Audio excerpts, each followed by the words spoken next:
So today we're going to do part 2 of our two-parter of a casual chat in my backyard with my volunteer PR guy, Richard Mitchell.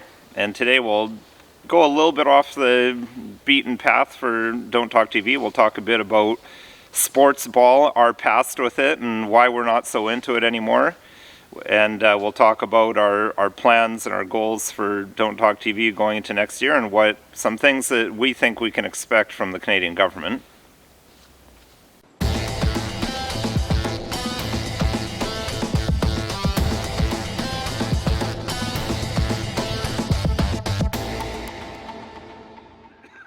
Hello, my name's Nicholas Wansputter. I'm a lawyer in Stratford, Ontario, Canada, and welcome to Don't Talk TV.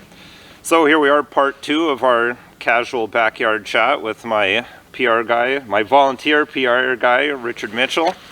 So as I said last week, we're going to talk a little bit about sports ball, or professional sports, or just sports in general, kind of our background with that and why we're not so into it anymore. We're going to talk about things that we think the government has in store for us in 2023 and beyond.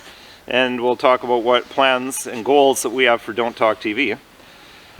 So, Richard, I mean, this is something we talk about all the time off screen, about sports ball. And I mean, I guess we can just start with a preamble to that of our own backgrounds. I mean, you're a bit of a higher level sports guy.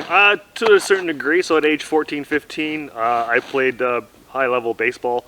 I was looking at going down to the States to play and try out for some farm teams when I had an injury, a right orbital blowout fracture to the right side of my face, which kind of ended my professional run at baseball.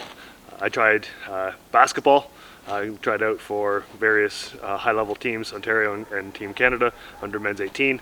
Subsequently, obviously didn't get in, but ended up coaching and convening at a high level, refereeing at a high level, and ultimately, up until about 5 years ago, basically played sports of all kinds. Baseball, baseball and basketball were my main two sports. And watched it. I watched it, and that was, I think that was for me a big time consumer for me back in the day. If I wasn't playing it, I was watching it. Yeah. So same here. I mean, I played community club football, high school football, played on the Manitoba provincial team in 1997.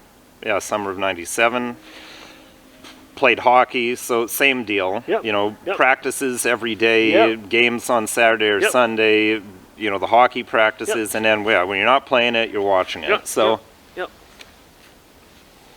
Probably fairly typical for both of us. So sports is something that I was huge into, and something that I've really drifted away from, kind of purposely and also not purposely at the same time. I mean, part of it you just get busy with real life now, but part of it personally, because what we talk about is, to me, sports is it's the bread and circuses. It's the circuses of the bread and circuses of our time. And it's the soma of our time. I get that term from the novel Brave New World. Soma was a drug they gave people in that book to keep them happy so that they didn't notice how terrible society was, and they just kind of went along and did what the government wanted.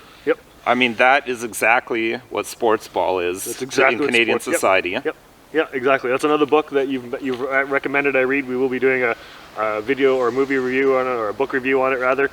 And I definitely want to read that book. But that's exactly what it is, and that's kind of where it came to home for me. Was when I started looking at it like that. They're occupying my time when I should be doing something else. And that's why I couldn't believe that they shut down the NHL during the original COVID, but that's also why they opened that stuff up right away, because I think that distraction and, that escape, it just I can understand why people want to escape from what's going on, but you escape too much, and then you're more likely to just let it go on, or you don't even know what's going on, or you're like, well, that sucks, but I got my Tim Hortons coffee, or I got my whatever swill you drink, Coors Light or something. Coors Light, And I don't drink Tim Hortons coffee. Shout out to Baden Coffee Company. I should drink Baden coffee, thank you. It's funny that you mentioned that, because remember when 1999 happened, and the Y2K, and everyone thought the world was going to shut down? We still had sports. Everything still continued on. That was kind of that's why I'm in the same boat. I couldn't believe when they started to shut down all the sporting events. But I mean, that was one of the first things they let back. They let back. So that's my bit of a rant on sports. I encourage people. I mean, I understand. I get it. I was as into it as anyone else, but I encourage people to start weaning themselves off of it, because I think it really is the number one tool of control of society in 2020-23. And there's a couple tips that you can do with that. I've adapted. I can check the highlights the next morning. I've got the score app. If pick your teams, you see your couple scores. If you're really that into it, there's a way to balance your life. It's all about balance. Yep. Right? So that kind of brings us to, what do we think the government has in store for us? Well, the number one is gun grabs and car grabs. Yeah. So we talked about C21 last week. I mean, they're coming for your farms. I mean, episode 50, I encourage you to watch out. We talked a bit about our background and some of how Don't Talk TV came to be, and we talked about things that I foresaw. Foresaw. It's not like I'm Nostradamus. I mean, this stuff is pretty clear. I mean, the government's out there saying this is what they're going to do to us. So gun grabs, that's happening. They're not stopping with semi-autos. I mean, this is obviously, it's like one more increment towards taking everything. Car grabs, just the week of the 19th of December, I think it was on the 20th of December, they announced the sale of gasoline-powered motor vehicles illegal by 2035. Excuse me. Yeah, I saw that headline too. I didn't actually read the article, but I saw the headline. And that's another one. I mean, well, they say that's all about the environment. Well, how does the electricity for the electric cars get made? That's burning fossil fuels. Yep. To me, this is all about power and control, because people have too much freedom when you can just hop in a car and you can drive. I mean, with a gasoline-powered car, I mean, you could drive 500-600 kilometers before you got to refuel. Yep. Versus the electric car, they're going to limit how many people have vehicles, because those things are bloody expensive. Yep. I can't afford a $100,000 Tesla, I can tell you that much. Now, granted, there's cheaper ones, but they're not the cheapest. I mean, it's not like you can buy an electric car for $3,000 off Kijiji. True, very true. And the range, 100, maybe 200 kilometer range on a good one. Yep. So now that limits how far people can travel. They don't have that freedom anymore. Well, again, it goes right down to that whole social credits. You don't get enough social credits. You don't get enough energy to run your car. You can't travel. Well, that leads into that leads into the more of what they have in store. Full blown social credit system. I don't know, but some sort of social credit system seems to be coming. Yep. Tied up with health. Yep. Digital ID. Yep. Digital currency. Yep. It's all about control. So these are all things I encourage people to learn about and try to resist any way you can. Absolutely. So that brings us to plans for Don't Talk TV. And Richard, you've got some specific goals in mind. You're the PR guy, so I'll let you run with that for a minute. So first and foremost, from a PR perspective, I would like to hit 10,000 subscribers. For all you folks watching on YouTube, we're looking for 10,000 subscribers. We're almost at 8. We're there. We're getting there. That's my first number one goal. Number two goal, we're looking at people's interest at a Don't Talk TV monthly newsletter. If that sounds something of interest to you, leave a comment below. Email us, don'ttalktv@protonmail.com. Reach out, let us know if that's something of interest. I'm working on that. And last and not least, I'm going after your friend Tucker Carlson.